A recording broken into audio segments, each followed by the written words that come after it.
Have you ever noticed those moments where everything just seems to click? Yeah. Like your focus sharpens, you feel a sense of inner peace, just everything's kind of flowing. Yeah, yeah, definitely. We're going to dive into something pretty fascinating today, this whole idea of neural synchrony. Okay.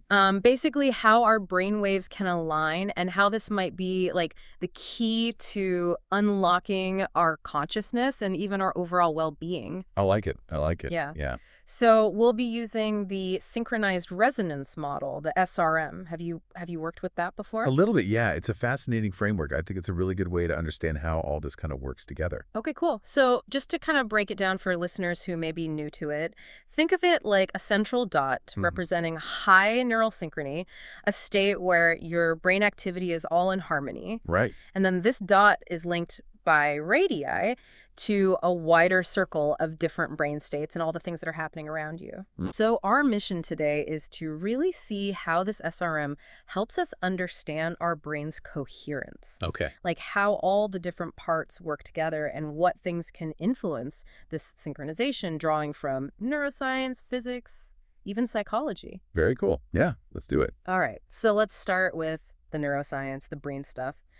What's really fascinating is how practices like meditation, which a lot of our listeners probably do, have been shown to actually increase that synchronization of brain waves. Oh, wow. In the frontal midline area, specifically theta waves, think of it like different sections of an orchestra all tuning to the same note. Oh, that's a great analogy. Yeah, and there are studies like Lutz in 2004 that found this can actually quiet down that default mode network, the DMN, Yeah. the monkey mind, that busy chatter that's always going on, Right. potentially leading to a greater sense of inner unity. So even a few moments of mindfulness might actually be tuning our brainwaves. That's wild. I mean, it makes a lot of sense. When you think about it, Yeah. I mean, that's what meditation is all about, is trying to quiet the mind, right? Yeah, right, And yeah. focus on the present moment. Exactly, exactly. So what other cool things has neuroscience uncovered?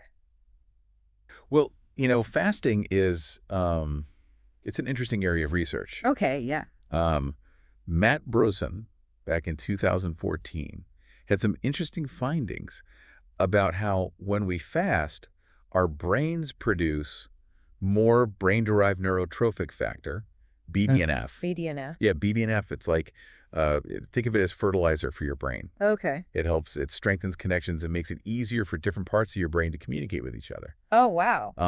And this enhanced cross-regional coupling, as they call it, just means your brain is working together better, more coherently. So like fueling that brain communication. Exactly, yeah. That's fascinating. Okay, so let's flip the script. Yeah. What about those times when we feel totally drained? Oh, Like yes. our focus is just gone. Yeah. Like we just can't think straight. Yeah, we've all been there. What's happening there? Well, Travis did some work on this back in 2001. Okay. He observed that after a lot of intense cognitive effort, your brain waves they shift. Theta wave activity becomes dominant, particularly in your prefrontal cortex. Huh. So it's almost like your brain's struggling to keep everything in sync, struggling to keep that rhythm going. That makes total sense. It's Yeah. like when you're trying to run on fumes, right? Yeah, So exactly. you can't quite keep up. Yeah. And then, of course, we have to talk about the elephant in the room, the digital world, Yeah. the technology, Oh, yeah. with all the stimulation and the information overload. Right, right. It can really have an effect. Yeah. The constant notifications, Yeah. The endless scrolling on our phones. I feel like my attention span's just shrinking by the day. Right. And there's actually research on this. The NIH in 2013 and Pew in 2018 found that the stress of all this constant engagement with tech leads to, attention problems, higher levels of cortisol, that stress hormone. Mm-hmm. And the SRM suggests that all this noise Mm-hmm.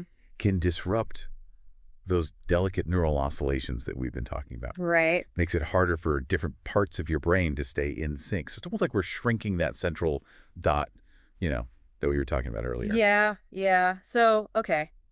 This is all a bit doom and gloom, right? Well, not necessarily. Okay. Because there are ways to actually influence this synchrony actively, Yeah. give it a little push in the right direction. Okay. So brainwave therapies are a really interesting area. Okay. You've got neurofeedback, which basically tries to boost alpha waves. Okay. Those are the ones associated with relaxed alertness. Right. And then there's TMS, transcranial magnetic stimulation, which can target theta coherence. Okay. And both of these, show promise in actually changing our baseline neural synchrony. Roz and colleagues did some really interesting work on that back in 2014. Wow. So we're actually talking about fine-tuning our brainwaves. Exactly. Yeah. That's amazing. Okay, so you mentioned physics earlier. Yeah. How does that perspective help us understand all this? Physics is great because it gives us these really powerful analogies. Okay. So the Kuramoto model, for instance, is a really cool way of looking at how big groups of oscillators, think of them like, clusters of neurons, they can spontaneously start to vibrate in unison, even if they start out completely out of sync. Okay. So it's a mathematical way of looking at how this brain-wide coherence might actually emerge. So, like, imagine a wave in the ocean. It's formed from all these tiny little water molecules, right? Yeah. They all start moving together. Exactly. That's fascinating. Yeah, and then you've got wave interference. Okay. So when brain waves are in phase, they can actually amplify each other, like constructive interference. Right. But when they're out of sync, it's like destructive interference. They kind of cancel each other out, and that can lead to more, disjointed brain activity. So that's a great visual. I can actually, like, picture that in my head. Yeah. So, okay. This is all really cool from a scientific perspective, but how does this connect to how we actually feel, our mental experience? Well, that's where psychology comes in. Okay. There's this concept called flow state. Csikszentmihalyi, he coined that term back in 1990. Okay. And it really resonates with this whole synchronized resonance model. Okay. So when you're in flow state, you're completely absorbed in something. You're in the zone. Right.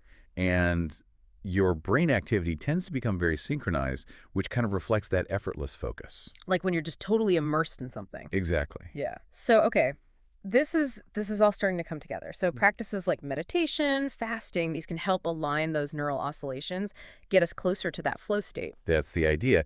And then those tech stressors that we were talking about, those can throw things off. Right, right. So is there a way to actually test this model, see if it holds up? Well, yeah, and that's what makes it so compelling. It leads to testable hypotheses. You could actually, design a study to see if 20 minutes of meditation actually increases frontal parietal theta synchrony, Okay. or if fasting boosts occipital alpha synchrony and BDNF levels. Right.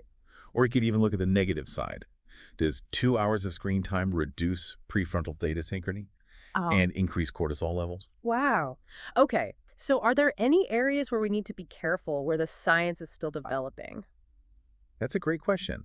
While we know technology can definitely stress us out and impact our brain synchrony, the direct effect of those electromagnetic fields, EMFs, coming from our devices on our brainwaves, Yeah. that's still not totally clear. Right. The WHO even addressed this in 2020, said we need more research. Okay.